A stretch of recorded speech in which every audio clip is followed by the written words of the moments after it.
Hello everyone, welcome back to my channel. दोस्तों, पिछली video में हमने सलवार की ड्राफ्टिंग की थी, सलवार की कटिंग की है और सिलाई भी की करके दिखाए हुए हैं आपको, आपने देखी होंगी। तो आज हम करेंगे स्ट्रेट प्लाजो की ड्राफ्टिंग, यानी कि सिंपल प्लाजो की ड्राफ्टिंग करके दिखाएंगे और फिर अगले दिन उसको टेप मतलब कपड़े पर कटिंग करके दिखाएंगे। तो आप पहले इसको अच्छे से देख लो और प्रैक्टिस करो बार बार करके कि इसके निशान किस तरीके से लगाए जाते हैं, अच्छे भी लगेंगे और फिटिंग बीच में से उठेंगे भी नहीं। किस तरीके से लगाते हैं वो देख लीजिए आप। मान लीजिए हमारे पास जो हमारे हिप का साइज है उससे हमें 4 इंच एक्स्ट्रा लेना होता है। जो हमारा हिप का साइज है उससे हमें यहाँ वाला जो साइज है हिप वाला, उससे 4 इंच इसमें लूजिंग एक्स्ट्रा देनी होती है। तो उसको किस तरीके से देंगे, मान लिया हमारे पास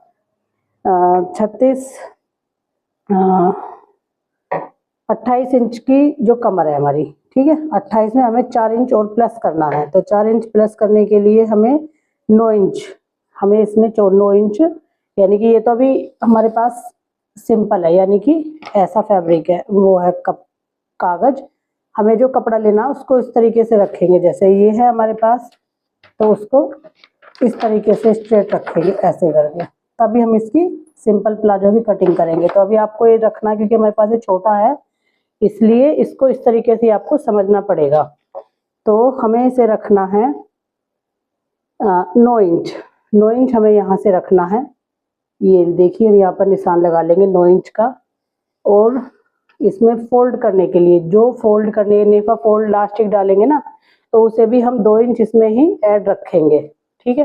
तो इस तरीके से हम यहाँ पर इसमें एक बार स्ट्रेट लाइन खींच लेंगे इसकी, ये 2 इंच पर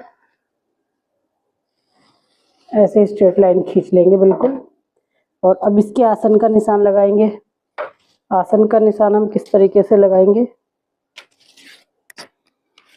आसन कोई भी हो, जैसे मान लिया ये 2 इंच फोल्ड करने के लिए हो गया, आधा इंच अंदर की साइड होगा और 1.5 पौने 2 इंच ऊपर की साइड रह जाएगा। तो आसन हमें इसका कैसे निकालना है, जो मतलब कई साइज होते हैं, तो ये सबसे छोटा वाला साइज है, स्मॉल साइज। तो इसको भी इधर से इस तरीके से लगाएंगे और यहाँ की जो ड्राफ्टिंग लेंगे वो रखेंगे हम 11 इंच पर। जो आसन लेंगे, आसन हमारा रहेगा 11 इंच पर। तो यहाँ तक हम ऐसे सीधी स्ट्रेट लाइन खींच लेंगे इसमें, ठीक है। स्ट्रेट लाइन खींचने के बाद अब जो हम इसका आसन यहाँ से निकाल लेंगे उसको क्या करेंगे, ये 9 इंच यहाँ पर है तो 2 इंच इसमें प्लस करेंगे, 2 इंच। बल्कि ये सिंपल प्लाजो है तो इसमें हम 2.5 इंच भी रखेंगे इसमें, इसका निशान क्रोचेज का निशान, ठीक है। 2.5 इंच पर हम यूं रखेंगे क्योंकि हमारे यहाँ से काफी हमें लूजिंग चाहिए। प्लाजो है, थोड़ा ढीला ढाला ही बनेगा ये, तो इसलिए। और यहाँ से भी हम इसका जो रखेंगे ये वाला कोना, ये रखेंगे 1.5 इंच। ज्यादा गहराई हम इसमें नहीं देंगे, इस तरीके से, ठीक है। यहाँ से इसमें ऐसे गहराई देंगे बस सिर्फ 1.5 इंच की। और बाकी का जैसा हमारे पास, इसका हमें मोहरी निकालनी है, मोहरी रखनी होती है प्लाजो की हमें लगभग 10.5 11 तक, नॉर्मल 9 से 11 इंच तक की हमें इसमें मोहरी रखनी होती है। तो ये यहाँ से यहाँ तक का हमारे पास पेपर जो है ये कम है, तो आप समझ लो ऐसे ही। तो हमें 11 इंच 10 इंच का इसमें वो रखना है। ये देखिए, आधा इंच हमें यहाँ पर, ये जो कपड़ा होगा हमारे पास उसमें किनारी होगी, तो उस किनारी को हमें साइड ही रखना, उसको तो हमें इसमें लेना ही नहीं है। तो हमें इसमें, क्योंकि हमारा ये सबसे स्मॉल साइज है, तो स्मॉल साइज की वजह से हमें इसमें मोहरी रखनी है मात्र 9 इंच पर। तो 9 इंच पर हमें यहाँ पर एक निशान लगाना है और 2 इंच फोल्ड करने के लिए ये छोड़ देना है, ठीक है।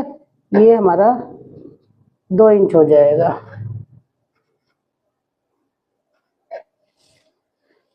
अब इसकी जो हमारे पास ये स्केल है, लेग शेपर पट्टी जो हमारे पास है, उसकी सहायता से इस वाले निशान से और इस वाले निशान तक हमें लाइन खींच लेनी है ऐसे। ये हो गया। अभी ये जो था हमारा फोल्ड करने के लिए है, और ये था हमारे पास आसन जो कि हमने ये लिया है। एक बार और चेक कर लेते हैं, ये हमने कितना लिया था 11 इंच का, तो ये हमारा है यहाँ पर 11 इंच का। ठीक है, 11 इंच का ये इधर हो गया। और एक क्रोच एरिया हमने लिया था यहाँ पर आसन, मतलब जो जहाँ पे ये राउंड शेप आनी है, ये हमने ली थी 1.5 इंच की। ठीक है, इसको इस तरीके से, ये जो हमारे पास ये वाला फ्रेंच कर्व है, इसकी सहायता से हमें इसमें आपस में ये मिला लेना है। इसको ऐसे घुमाएंगे थोड़ा सा इस तरीके से, ऐसे। तो यहाँ से सीधी इसमें ये लाइन खींच देंगे। और इसमें जब हम इसकी कटिंग करेंगे, कटिंग करते समय हमें इसमें हल्का सा आधा इंच यहाँ से और यहाँ तक, आधा इंच का हमें इसमें सिलाई के लिए छोड़ते हुए चलना है। तो उसको भी हमें इसी से मिला लेना है, ऐसे इस तरीके से। जो इसी लाइन में हमें ये मिला लेना है। यहाँ से आधा इंच करेंगे और इसको यहाँ से ऐसे घुमा के इसमें मिला लेंगे। तो ये हमारी हो गई है सिंपल प्लाजो की कटिंग। बिल्कुल सिंपल प्लाजो है ये। इसकी लंबाई इसमें तो फिलहाल कम है, लेकिन इसकी लंबाई हम रखेंगे ऐसे 37। ठीक है, ये लंबाई हो जाएगी इसकी, ऐसे। इधर ये लंबाई है और ये हमने रखा था 28 इंच के हिसाब से 9 इंच पर। तो यहाँ से हमने लिया है ये 9 नेफा फोल्ड, मतलब 9 होगा हमारा ये हिप का साइज, ऐसे। ये हमारा हिप का साइज हो गया और ये हमारा 11 इंच आसन हो गया इधर, इस तरीके से ये हमारा आसन है। तो ये हमें सारे मेजरमेंट समझ गए होंगे। 2 इंच हमारा ये होगा फोल्ड करने के लिए। ठीक है, ये 2 इंच यहाँ पर लिखा हुआ, 2 इंच फोल्ड करने के लिए,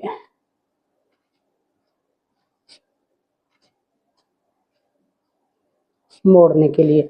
तो ये सारा मेजरमेंट है हमारा, अच्छे से आपको समझ आ गया होगा। और इसको यहाँ से ऐसे एक बार सीधा कर लेंगे, ये समझ आ रहा है अच्छे से। तो ऐसे ही हमें इसकी कटिंग करनी है और कैंची से फिर धीरे धीरे जब हम कपड़े पर काटेंगे तो इसको यहाँ से अलग कर देंगे, सारे निशान आपको अच्छे से समझ आ जाएंगे। तो वीडियो पसंद आई हो तो लाइक करें, चैनल को सब्सक्राइब करें। Thank you.